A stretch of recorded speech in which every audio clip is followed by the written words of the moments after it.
Welcome back. ચોમાસાને ધ્યાનમાં રાખી Ahmedabad municipal corporation દ્વારા શહેરમાં ચાલતા ખોદકામ અને યુટિલિટીના કામ ઝડપી પૂર્ણ કરવા તાકીદ કરવામાં આવી। આમ છતાં હજી શહેરમાં વરસાદી પાણીના નિકાલ માટે સ્ટ્રોમ વોટર લાઇન નાખવાની તેમજ અન્ય સુવિધાઓ માટેની કામગીરી ચાલી રહી છે। શા માટે કોર્પોરેશન આ કામગીરી વહેલી શરૂ કરતું નથી તે એક પ્રશ્ન છે।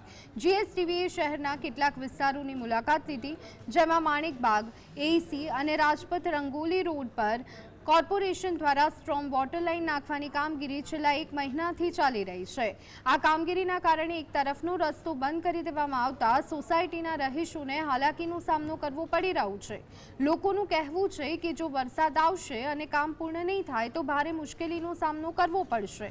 વળી વરસાદી પાણીનો મોટા પાયે ભરાવો થતો હોવાથી આ લાઇન નાખવામાં આવી રહી છે, પરંતુ તેના કારણે પાણી ભરાવાની સમસ્યા દૂર થશે કે કેમ તે અંગે પણ સ્થાનિકોએ શંકા વ્યક્ત કરી હતી।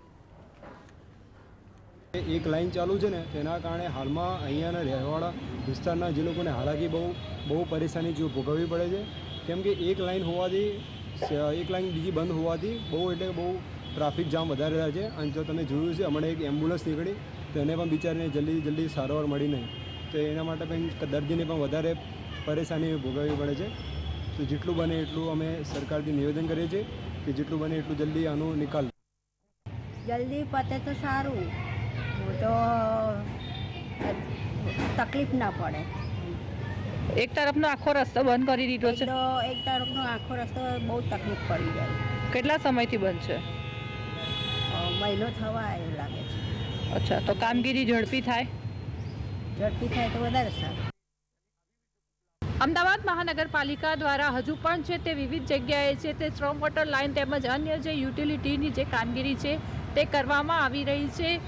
કોર્પોરેશન દ્વારા કહેવામાં આવ્યું હતું કે શહેરમાં જેટલી પણ જે કામગીરી ચાલતી હશે તે કામગીરી ઝડપથી પૂર્ણ કરવા અને જે ખાડા છે તે ખાડા પૂર્ણ કરવા આદેશ આપી દેવામાં આવશે, પરંતુ હજુ પણ જે કેટલીક જગ્યા છે તે કેટલીક જગ્યાએ કામગીરી છે તે ચાલી રહી છે। ત્યારે સવાલ એ થાય કે વરસાદ આવે અને આ કામગીરીને કારણે કોઈ જાનહાનિ થાય તો જવાબદાર કોણ?